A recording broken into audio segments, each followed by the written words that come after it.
Inaabangan na po ang pagsisilbihin ngayong araw ng Notice of Eviction ng National Housing Authority laban sa grupong Kadamay na umukupa sa Pandi Residences sa Bulacan. Ang mga taga-Kadamay nagmamatigas at di raw papayagang makalapit ang mga taga-NHA sa kanilang mga inukupahang bahay. Mula sa Bulacan, may ulat on the spot si June Veneracion.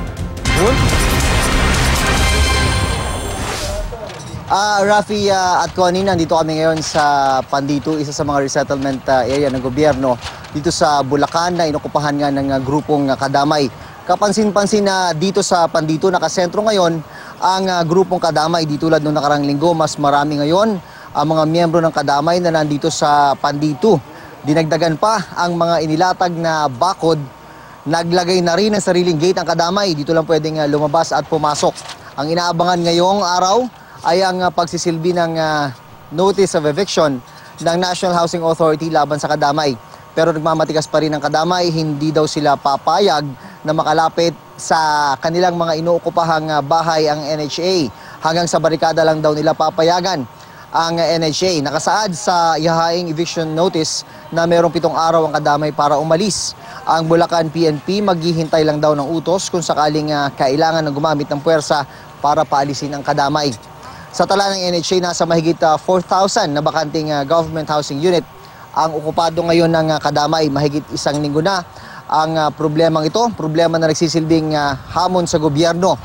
Kay Pangulong Duterte na mismo nanggaling, anarkiya o kawalan ng batas ang nangyayari ngayon dito sa Pandi, Bulacan. At yan ang latest mula rito. Balik sa iyo, Rafi.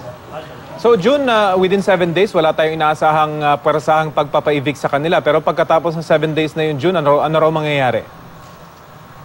Yun ang pinahayag nga noong nakaraang linggo ng National Housing Authority. Nung una kasi, ang sinasabi ng NHA, yung sa mga unang dialogue, hindi talaga sila gagamit daw ng puwersa, gagamitan nila ng diplomasya sa pakiusap. Pero last week, nagbago ang tono ng National Housing Authority, Rafi. Sabi nila, after 7 days, kahit may barikada man yan o wala, talagang gagamit nila sila ng puwersa para mapaalis itong mga miyembro ng Kadamay na nandito sa mga resettlement area ng Pandi, Bulacan. Ang taya ng Kadamay dito ay nasa mga 6,000 members nila ang nag-occupy ng mga vacant na mga government housing units dito sa Pandi, Bulacan, Rafi. So, linawin lang natin, June, yung mga sinasabing vacant, literally bakante ang mga ito. Pero meron na ba talagang nagmamayari at under process na nga ba talaga itong mga units na to? At bagamat wala pang nakatira, meron nang dapat uuko pa dyan, June?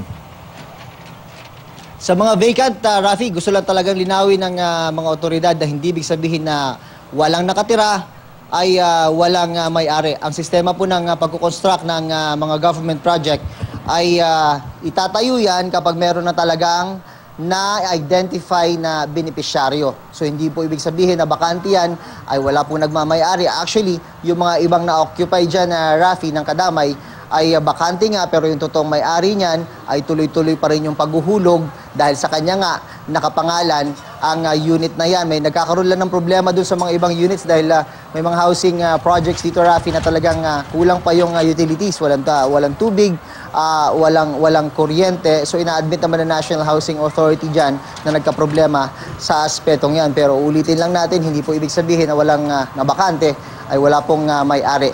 Ang ibig po sabihin yan ay pinoproseso lang ang mga papel para dun sa mismong turnover at paglilipat ng mga talagang lehitimong naawardan na mga government housing unit na ito.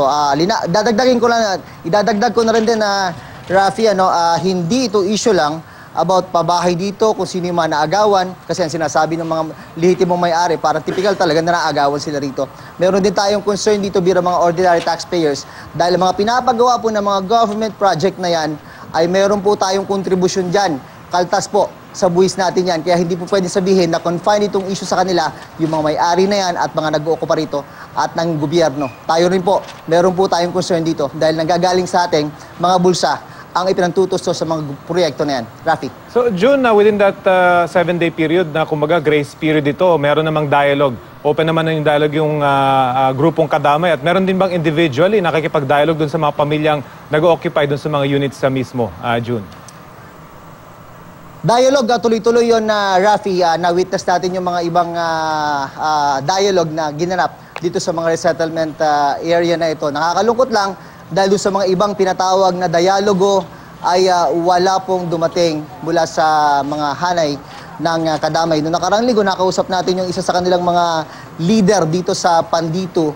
Ang binibigyan niya rason bakit ayaw nilang umattend doon sa ipinatawag na dialogue. Actually, yung nakikita niyong video na yan, siguro mga 200 meters away, ang layo dun sa venue dapat ng dialogue na yan. Last week yan, ano? Pero nangyari, hindi sila umattend.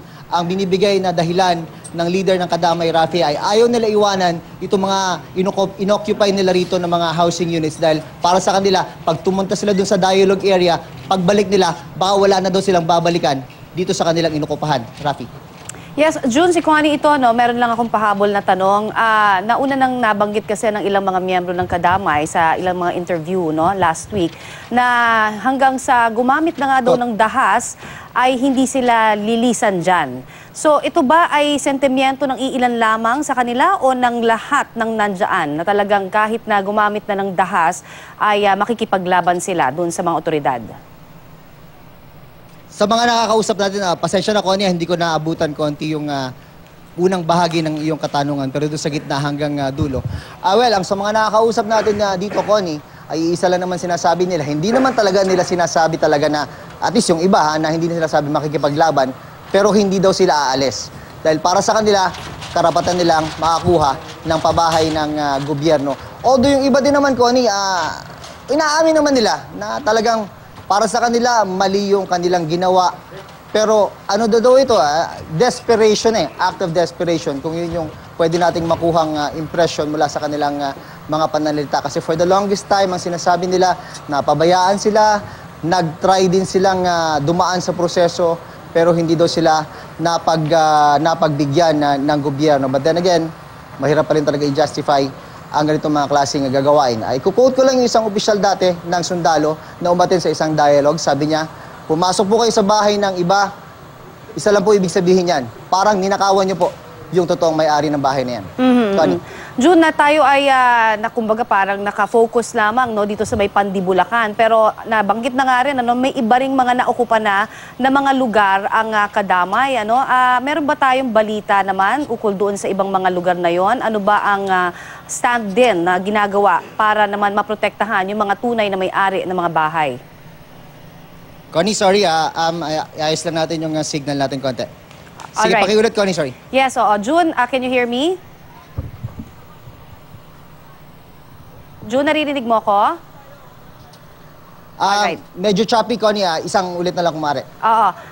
Gusto lang natin malaman, ano, kasi tayo ay nakafocus dyan sa may area ng Pandibulacan, pero marami pang, kumbaga may iba pang mga lugar din ang naokupahan na rin itong grupo ng Kadamay. Meron ba tayong balita ukol sa mga lugar na yon, kung ano na nangyayari rin? Dito talaga nakakonsentrate yung problema, Connie, dahil dito kumpul-kumpul, magkakadikit yung mga government housing projects. Kung hindi ako nagkakamali, mga 5 yata ito. At meron pa rin namang sa San Jose del Monte, Bulacan. Pero ang sinasabi nila, contained naman yung area na yun. So basically, dito talaga nakakonsentrate yung mga otoridad. At dito rin naman nakakonsentrate yung sinasabing liderato ng Kadamay. Kaya talagang mapapansin natin. Actually, last week, nung bumabalik tayo dito, Connie, itong pinapakita namin sa inyong video na ito, hindi pa ganun kadami ang mga members ng Kadamay na nandyan. Pero ngayon, parang lumalabas, parang nag-consolidate sila sa area na ito kasi tinalaw din natin yung mga ibang government housing projects dito sa Pandi. Wala na tayong nakikita doon sa mga dating barikada na nakikita natin ng may mga tao. So basically, dito sila nag-concentrate ngayon, dito sa area na ito ng Pandi 2. Connie. Alright, maraming salamat sa iyong update sa amin, June Veneracion.